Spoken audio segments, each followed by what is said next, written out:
Hello friends, मैं हूं advocate Brijesh Yadav. आपके अपने यूट्यूब चैनल ब्रिज एलएलबी पर आप सभी का बहुत बहुत स्वागत करता हूं। दोस्तों, आज की इस वीडियो क्लास में हम बात करने वाले हैं नेशनल लोक अदालत के बारे में।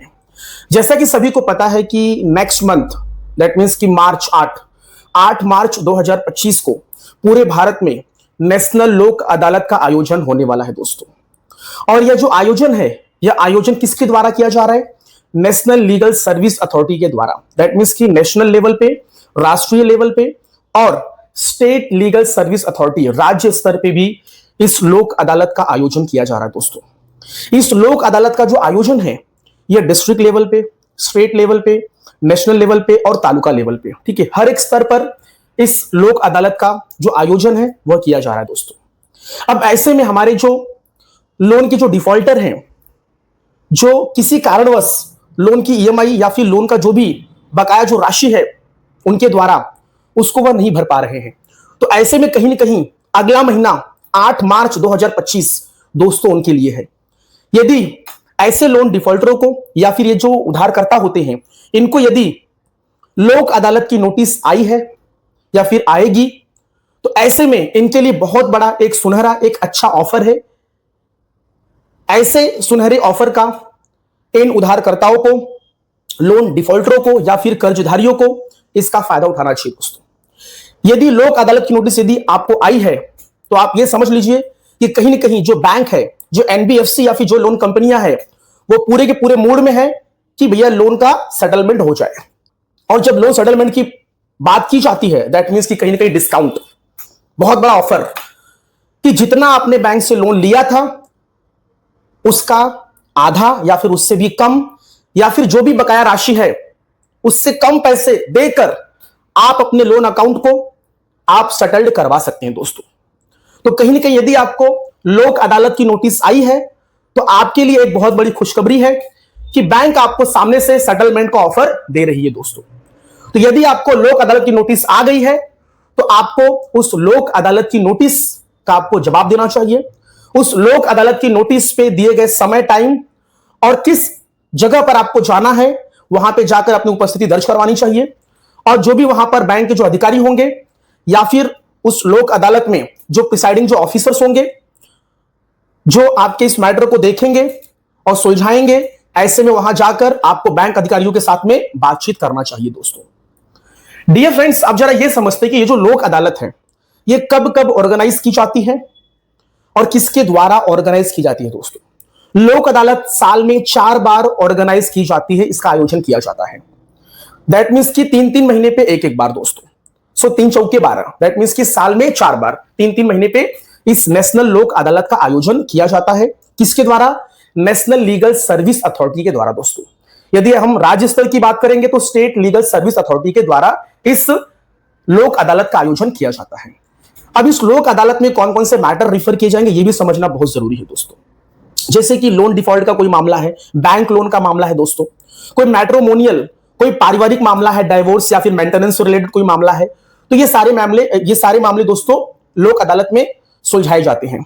ऐसे ही मोटर एक्सीडेंट क्लेम से संबंधित कोई मामला है, या फिर कोई बिल, बकाया राशि, जैसे कि अपना वाटर का बिल हो गया, गैस का बिल हो गया, इलेक्ट्रिसिटी बिल हो गया, या फिर कोई कंज्यूमर से रिलेटेड कोई कंप्लेन हो दोस्तों, तो ये सारे मैटर्स अपने लोक अदालत में चलाए जाते हैं दोस्तों। नेगोशिएबल इंस्ट्रूमेंट एक्ट वाला भी कोई मामला है, चेक बाउंसिंग वाला 138 का मैटर्स, ये जो मामले मैंने आपको बताया, ये सारे मामले क्या होते हैं, लोक अदालत में रिफर किए जाते हैं दोस्तों। ये छोटे मोटे मामले होते हैं और ये आसानी से दोनों पार्टियों के बीच में, दोनों को बैठाकर, ठीक है, आपस की सहमति से ये मामले वहां पे सुलझाए जाते हैं दोस्तों लोक अदालत में। डियर फ्रेंड्स, लोक अदालत में जो प्रिसाइडिंग जो ऑफिसर्स होते हैं, जो बैठते हैं वहां पर, जो आपके मामले को सुनते हैं, वो कौन होते हैं दोस्तों? वो एक रिटायर्ड जज होते हैं, या फिर वर्तमान के जज जो ऑलरेडी न्यायालय में काम कर रहे हैं, या फिर जो अपने मजिस्ट्रेट कोर्ट में जो काम कर रहे हैं वो हो सकते हैं, या फिर कोई लीगल एक्सपर्ट हो सकते हैं दोस्तों। तो ये आपके मामले को देखते हैं।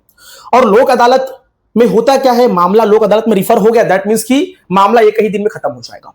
दोनों पार्टी की सहमति बहुत जरूरी है। अगर दोनों पार्टी यदि सहमत हो जाते हैं कि भाई हमारे इस मैटर को इस अमाउंट पर, इस प्राइस पर सेटल कर दिया जाए, हम रेडी हैं, वो देने के लिए रेडी हैं, तो मामला एक ही दिन में खत्म हो जाएगा। तो कहीं ना कहीं एक कानून की एक लंबी एक लड़ाई लड़ने से अच्छा है कि मैटर को एक ही दिन में, एक ही डेट पर और एक ही समय पर सुलझा लिया जाए दोस्तों। तो ये मामला कहां पे सुलझेगा? लोक अदालत में सुलझेगा दोस्तों। तो यदि ऐसा कोई नोटिस यदि आपको आ रहा है लोन डिफॉल्ट के केस में, आप उधारकर्ता हो, बकाया राशि आपको बैंक वालों को एनबीएफसी को देना है, तो ऐसे में आपको इस ऑफर का, इस नोटिस का आपको फायदा उठाना चाहिए और आपको लोक अदालत में दोस्तों जाना चाहिए। लोक अदालत के फायदे क्या होते हैं? पहली बात तो भैया देखा आप, पहली बात तो दोस्तों आपका जो मामला है वो फटफट जल्दी जल्दी आपका एक ही दिन में वो मैटर खत्म हो जाएगा। आपका वो कानूनी कार्रवाई जो बोलते हैं ना, जो रेगुलर कोर्ट में जो मैटर चलते हैं, यदि आप लोक अदालत से अपने मैटर को सॉर्ट आउट नहीं करवाओगे तो बैंक क्या करेगी, एनबीएफसी क्या करेगी, लोन कंपनियां क्या करेगी, आगे चलकर आपके खिलाफ में क्या करेगी, कोर्ट में केस फाइल कर देगी। सरफेसी एक्ट, आर्बिट्रेशन की प्रोसीडिंग्स, नेगोशिएबल इंस्ट्रूमेंट सेक्शन 138 का मैटर्स, सेक्शन 25 का पेमेंट एंड सेटलमेंट एक्ट का कानूनी कार्यवाही। तो इस प्रकार से यदि मामले कोर्ट में चले जाएंगे तो फिर वहां पे फिर तारीख पे तारीख, फिर आपको कोर्ट के चक्कर काटने पड़ेंगे, फिर अलग से एडवोकेट हायर करना पड़ेगा, फिर उनको फीस देनी पड़ेगी तारीख पे। तो कहीं ना कहीं अगर यदि आप रेगुलर कोर्ट में यदि आपका मामला चला जाता है तो आपको काफी लंबा खींचना पड़ेगा दोस्तों। तो ऐसे में करना क्या है आपको, यदि आपको लोक अदालत की नोटिस आ रही है तो इसका आपको फायदा उठाना चाहिए। थोड़े बहुत जो भी आपकी कैपेसिटी है, जितने पैसे आपके पास है, आप लोक अदालत में विजिट करिए, आप बैंक अधिकारियों से बात करिए, वहां पे जो भी वहां पे जो जजेस या फिर जो प्रिसाइडिंग जो ऑफिसर्स होंगे लोक अदालत के, उनके सामने बैठकर अपनी प्रॉब्लम को साझा करिए, बैंक वाले से अपनी दिक्कत बताइए और अपनी कैपेसिटी को शेयर करिए। अपनी कैपेसिटी को शेयर करिए दोस्तों कि मेरे पास इतने पैसे हैं, मैं इतने पैसे दे सकता हूं, और बैंक खुद सामने से आपको ऑफर देगी सेटलमेंट का। तो आप उनके साथ में डिस्कशन करिए और अपने लोन अकाउंट को क्लोज करवाइए दोस्तों। यदि आपका मामला वहां पे निपट जाता है तो होगा क्या, आपका एक लोन सेटलमेंट का एग्रीमेंट बनेगा। उस लोन सेटलमेंट एग्रीमेंट को आप अच्छे से पढ़िए, समझिए, देखिए, ठीक है। उसके टर्म्स एंड कंडीशंस क्या हैं, जो कि वहां की जो अदालत है, लोक अदालत, वो दोनों वो क्या करते हैं, उसको लोन सेटलमेंट एग्रीमेंट्स को बनाती है, दोनों पार्टी मिलकर उस लोन सेटलमेंट एग्रीमेंट को बनाते हैं। उसको पढ़िए, समझिए, ठीक है, कि कितने अमाउंट पे आपका सेटलमेंट हो रहा है, राइट। और दूसरी चीज, यदि सेटलमेंट हो रहा है तो आप बैंक वालों से, एनबीएफसी से आप नो ड्यू सर्टिफिकेट ले लीजिए, ठीक है। और एनओसी, नो ऑब्जेक्शन सर्टिफिकेट या फिर नो ड्यू सर्टिफिकेट्स, ये सारी चीजें आप ले लीजिए, ठीक है। और आपका जो लोन अकाउंट है वो क्लोज हो गया, ये सारी चीजें उस लोन एग्रीमेंट्स के अंदर मेंशन होनी चाहिए। दूसरी चीज की आप उनको एक रिक्वेस्ट करिए कि आपका जो सिविल पे जो आपका एक नेगेटिव जो प्रभाव, एक इफेक्ट पड़ा है, उसको लेके थोड़ा सा क्या करे, बैंक या फिर जो भी एनबीएफसी है वो क्या करे, सिविल से बातचीत करे। तो कहीं ना कहीं आपका जो एक नेगेटिव जो एक इफेक्ट जो पड़ा था एक सिविल के ऊपर, वो कहीं ना कहीं थोड़ा सा कम हो जाएगा दोस्तों, खत्म हो जाएगा।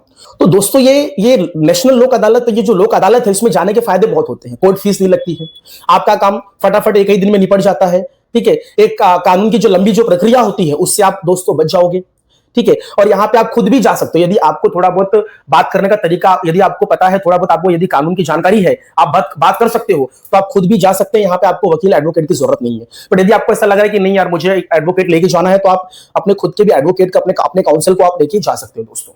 अच्छा दोस्तों, यदि आपका मामला यदि लोक अदालत से नहीं सुलझा, देखिए होता है क्या, लोक अदालत में दोनों पक्ष, दोनों पार्टी, बैंक और उधारकर्ता, दोनों सहमत होना चाहिए। जो भी सेटलमेंट का जो भी एग्रीड अमाउंट है वो दोनों लोग सहमत होना चाहिए, ठीक है। ऐसा कोई जोर जबरदस्ती नहीं होगा। यदि आप सेटलमेंट करने के लिए तैयार नहीं है तो आप रिटर्न घर पे आ जाइए, ठीक है। तो लोक अदालत यदि आप चले भी जाते हैं तो ऐसा नहीं है कि आपको वहां पे बैठा लिया जाएगा, आपको अरेस्ट कर लिया जाएगा। लोक अदालत में कैसा रहता है, जो माहौल रहता है दोस्तों, वो इनफॉर्मल होता है, ठीक है। इको फ्रेंडली एनवायरमेंट रहता है, ठीक है। वहां कोई पुलिस की वर्दी में पुलिस गन लेके नहीं खड़ी रहेगी। जो वहां के जो प्रिसाइडिंग ऑफिसर है वो अपना वकील का कोट पहनकर नहीं बैठेंगे। पूरा उनका जो वहां का जो पूरा माहौल रहता है वो एक इनफॉर्मल, एक इको फ्रेंडली एनवायरमेंट रहता है। तो आप यदि चले भी गए तो ऐसा कोई दिक्कत नहीं है। वहां पे यदि आप उनके सेटलमेंट जो उनका एग्रीड अमाउंट है, यदि आप उससे सहमत नहीं, आप एग्री नहीं है कि वो बोल रहे नहीं मुझे इतना पैसा चाहिए बट आप उतना नहीं दे सकते हो, ठीक है। यदि आप उस पर एग्री नहीं हुए तो ऐसा नहीं है कि वहीं पे आपको बैठा लिया जाएगा, आपको तुरंत जेल भेज दिया जाएगा, ऐसा कुछ भी नहीं है दोस्तों, राइट। तो आप यदि जाते भी हैं, यदि आपकी कैपेसिटी है तो आप वहां पे एग्री हो जाइए, यदि नहीं है तो रिटर्न घर पे चले आइए, कोई तकलीफ नहीं, कोई दिक्कत नहीं होगा। फिर होगा क्या आगे, आपके मामले के ऊपर बैंक या फिर एनबीएफसी या फिर लोन कंपनियों को जो भी लीगल कार्रवाई करना रहेगा वो करेंगे। आर्बिट्रेशन की proceeding, SARFAESI, negotiable instrument act की प्रोसीडिंग्स, सेक्शन 25 चेक बाउंसिंग, ये ईसीएस बाउंसिंग का, ये उनको करना रहेगा, वो करेंगे। आ रहा है कि नहीं समझ में? तो ये सारी चीजें हैं। तो लोक अदालत का एक ऑप्शन है, एक अल्टरनेट एक ऑप्शन है आपको। ये एक मैकेनिज्म है, अल्टरनेट डिस्प्यूट रेजोल्यूशन का एक मैकेनिज्म है दोस्तों। ये नेशनल लोक अदालत क्या है? ये जनता की कोर्ट है, ये जनता की अदालत है, आप लोगों की अदालत है। आप वहां जाइए, अपने मुद्दे को, अपने पॉइंट को रखिए। आप यदि आपकी बात को सुना जा रहा है, अगर बैंक के अधिकारी एग्री हैं, आप जो ऑफर दे रहे हैं, तो ठीक है, लो सेटलमेंट एग्रीमेंट बनाइए, साइन करिए, पैसा दीजिए, खत्म मामला। और जब पेमेंट कर दिए तो ये ध्यान देना, लोन सेटलमेंट एग्रीमेंट पे साइन करिए, सोच समझ के उसको अच्छे से पढ़ के लाइन टू लाइन। और नो ड्यू सर्टिफिकेट, आपका फोरक्लोजर, सब कुछ A to Z होना चाहिए, सब कुछ ले लेना आप, राइट? क्लियर हुआ कि नहीं? तो जो भी है कानूनी तरीके से अपने लोन अकाउंट को आप क्लोज करवाना, यदि आपका मैटर लोक अदालत में सॉर्ट आउट हो जाता है तो दोस्तों। नहीं होगा तो जो रेगुलर जो प्रोसीडिंग्स है वो बैंक आगे करेगी, बाद में वही अपना लीगल नोटिस भेजना, जो मैंने आपको बताया अभी पूरा वही सेम प्रोसीजर है दोस्तों, बाकी कुछ नहीं है। तो लोक अदालत का बेनिफिट फायदा क्या है कि भैया आपका जो मामला है वो वन टाइम में वहीं पे खत्म हो जाता है। तो वहां पे आपको सेटलमेंट का ऑफर, वन टाइम सेटलमेंट का ऑफर, ये सारी चीजें आपको वहां पे लोक अदालत में मिल जाती हैं। सो लोक अदालत क्या है? लोक अदालत कुछ नहीं है, वेरी सिंपल, एक आपका एक अल्टरनेट, एक डिस्प्यूट रेजोल्यूशन का एक मैकेनिज्म है, एक आपको बोलते हैं ना, एक ऑप्शन दिया जाता है कि भैया आइए। और दूसरी चीज कि यहां पे इस लोक अदालत में जो भी फैसला सुनाया जाएगा वो फुल एंड फाइनल होगा। दैट मीन्स कि यदि बैंक अधिकारी, बैंक, एनबीएफसी या फिर वो जो उधारकर्ता जो है, जो लोन डिफॉल्टर है, दोनों के बीच में यदि जो भी बातचीत होती है, यदि मामला सेटल्ड हो जाता है तो सेटलमेंट एग्रीमेंट पे दोनों पार्टी साइन करेगी, तो वो जो भी होगा वो फुल एंड फाइनल होगा, दोनों पार्टी पे बाइंडिंग होगा और उसकी अपील कहीं पे भी नहीं जाएगी, बात मानना ही पड़ेगा। जैसे कि रेगुलर कोर्ट जो डिक्री एक ऑर्डर पास करता है वो सर्वमान्य होता है, वैसे ही लोक अदालत यदि किसी मामले में कोई ऑर्डर, कोई अपना एक बोलते हैं ना, अपना एक पक्ष रख देता है कि भाई हाँ ये चीज है, दोनों पार्टी यदि सहमत हो जाती है, तो म्यूचुअली दोनों पार्टी यदि एग्री हो जाती है तो जो भी होगा वो दोनों पार्टी पे बाइंडिंग होगा, कल को आप मुकर नहीं सकते हो, तो वो फुल एंड फाइनल होगा और उसकी अपील आप कहीं पे भी नहीं कर सकते हैं। और ये जो नेशनल जो लोक अदालत है दोस्तों, ये high court, supreme court, district court, state court, जो भी है तालुका लेवल पे, तहसील पे, हर जगह पर ऑर्गेनाइज की जाती है।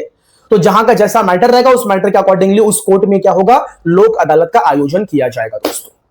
सो ये थे लोक अदालत के फायदे, जो कि मैटर्स को इमीडिएटली फटाफट स्पीडी मैनर में शॉर्ट आउट किया जाता है। यहां पे कोई तारीख वेरीख चलती नहीं है, चीजें एक ही दिन में खत्म हो जाती हैं। मामला सुलझा तो सुलझा, नहीं सुलझा तो जो रेगुलर जो प्रोसीजर है उसको फॉलो किया जाता है, फिर मैटर अपना दोबारा वही रेगुलर कोर्ट में चला जाता है फिर। सो डियर फ्रेंड्स, मेरा ये वीडियो यहीं पे समाप्त होता है। आप लोगों को मेरा ये वीडियो यदि पसंद आया हो, अच्छा लगा हो, तो मेरे इस वीडियो को आप लाइक कीजिए, शेयर कीजिए, और यदि कोई प्रश्न है मन में तो कमेंट बॉक्स में जरूर लिखिए, मैं आपको इसका जवाब दूंगा। यदि आप मेरे चैनल पे नए हो दोस्तों तो मेरे इस चैनल को सब्सक्राइब करिए और बेल आइकन की जो बटन है उसको ऑन कर दीजिए, जिससे कि आपको यदि मेरा कोई नया वीडियो आता है तो उसका नोटिफिकेशन सबसे पहले आपको मिले, उसका मैसेज सबसे पहले आपको जाए। थैंक यू सो मच दोस्तों, धन्यवाद, आपने इतना समय दिया।